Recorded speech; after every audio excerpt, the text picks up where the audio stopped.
भाइयों और बहनों, आज मैं आपसे एक गहरी और सच्ची बात साझा करना चाहता हूं। बाइबल हमें सिखाती है कि हमें कभी भी किसी की गरीबी का मजाक नहीं उड़ाना चाहिए, किसी की मजबूरी पर हंसना नहीं चाहिए। यह परमेश्वर की दृष्टि में पाप है। जैसा लिखा है, जैसा तुम चाहते हो कि लोग तुम्हारे साथ करें, वैसे ही तुम भी उनके साथ करो। लूका 6:31। सोचो, आज यदि कोई कठिनाई में है, यदि उसके पास रोटी, कपड़ा या आश्रय की कमी है, तो हम में से कई लोग उसे तुच्छ समझते हैं, उसका मजाक उड़ाते हैं। लेकिन क्या हमें यह याद नहीं रखना चाहिए कि परिस्थितियां किसी की स्थायी नहीं होती? समय बदलता है। वही व्यक्ति जो आज संघर्ष में है, कल परमेश्वर की आशीष से खड़ा हो सकता है, और वही व्यक्ति जो आज गर्व और अहंकार में है, कल सब कुछ खोकर खाली हाथ भी हो सकता है। मैंने स्वयं देखा है कि कैसे साधारण और गरीब लोग परमेश्वर के अनुग्रह में उठे और आशीष से भर गए, और कैसे जो लोग घमंड में थे वे समय के साथ नीचे गिर गए। इसलिए कभी भी यह मत सोचो कि तुम्हारी स्थिति सदा सुरक्षित है। जीवन हमें बहुत कुछ सिखाता है। जीवन का विद्यालय किसी भी कॉलेज या विश्वविद्यालय से बड़ा है। बाइबल कहती है, यहोवा का भय ज्ञान का आरंभ है। नीति वचन 9:10। जो शिक्षा, कठिनाई और संघर्ष हमें देते हैं, वह किसी पुस्तक या डिग्री से नहीं मिल सकती। एक गरीब मां जो अपने बच्चों को पालने के लिए संघर्ष करती है, वह हमें धैर्य, मेहनत और विश्वास का ऐसा पाठ सिखाती है जो कोई प्रोफेसर कभी नहीं सिखा सकता। यीशु ने भी कहा, धन्य है वे जो आत्मा में दरिद्र हैं, क्योंकि स्वर्ग का राज्य उन्हीं का है। मत्ती 5:3।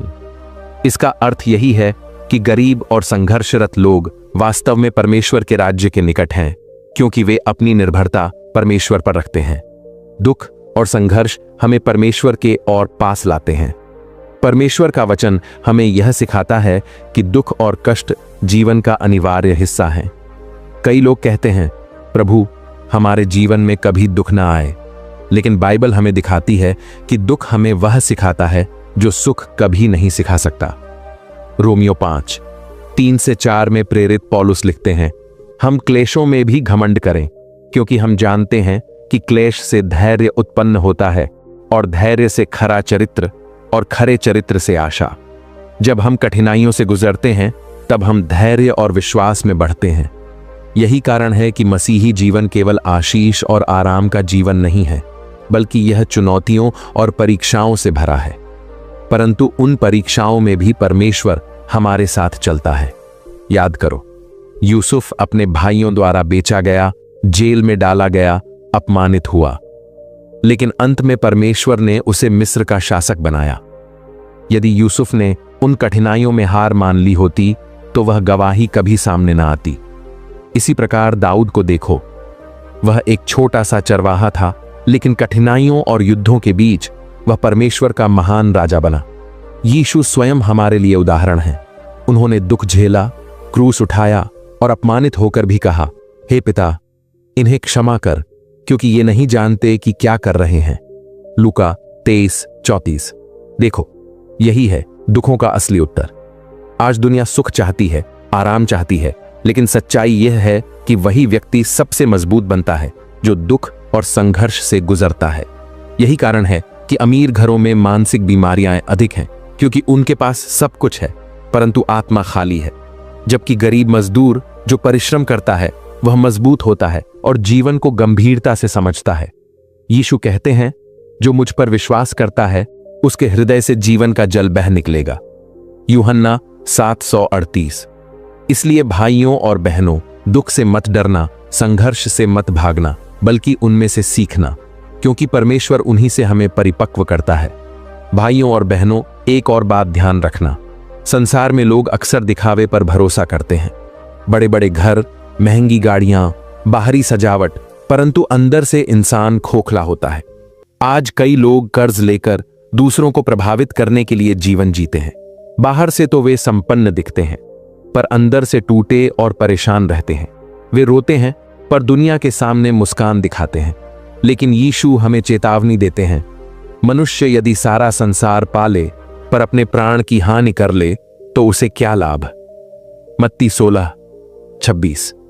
देखो, यही कारण है कि दिखावा बेकार है। असली शांति और आनंद बाहरी संपत्ति से नहीं, बल्कि परमेश्वर के साथ चलने से आती है। जब कोई मनुष्य कहता है मेरे पास सब कुछ है, तो उसका हृदय शायद खाली हो, लेकिन जो कहता है प्रभु मुझे तेरा सहारा है, उसका जीवन भरा हुआ होता है। यीशु कहते हैं, हे सब परिश्रम करने वालों और बोझ से दबे लोगों, मेरे पास आओ, मैं तुम्हें विश्राम दूंगा। मत्ती 11:28। यह सच्ची शांति केवल वही दे सकते हैं।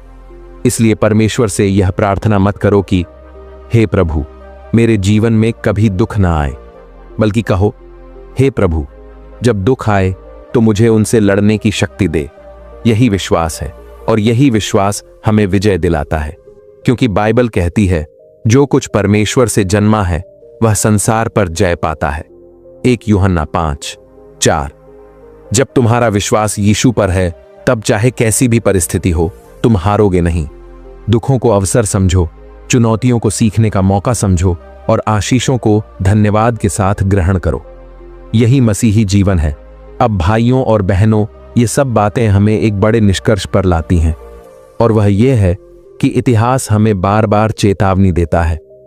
दुर्योधन का नाश हुआ, रावण का नाश हुआ, क्योंकि उन्होंने दूसरों का अपमान किया, अन्याय किया।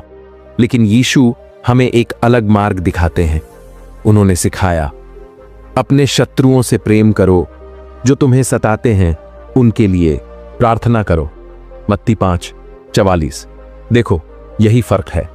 इतिहास हमें दिखाता है कि घमंड और अन्याय हमेशा नाश की ओर ले जाते हैं, पर जो विनम्र और दयालु हैं वे परमेश्वर की आशीष पाते हैं। आज यह चुनाव हमारे सामने है, हमें कैसा जीवन जीना है, हमें किसके समान बनना है, रावण जैसे या यीशु जैसे, दुर्योधन जैसे या पौलुस जैसे। चुनाव तुम्हारे हाथ में है। बाइबल कहती है, जीवन और मृत्यु तेरे सामने रखे गए हैं, आशीष और शाप तेरे सामने हैं, इसलिए जीवन को चुन। व्यवस्था विवरण 30 मिनट 19 सेकंड। यह निर्णय तुम्हारा है, लेकिन याद रखो परमेश्वर सब कुछ देख रहा है। चाहे लोग देखें या ना देखें, उसका न्याय अटल है। इसलिए अपने जीवन को व्यर्थ मत करो। परमेश्वर का भय मानो, यीशु का अनुसरण करो और उसके वचन को गंभीरता से लो। जब तुम ऐसा करोगे, तब तुम्हारा जीवन आशीष से भर जाएगा।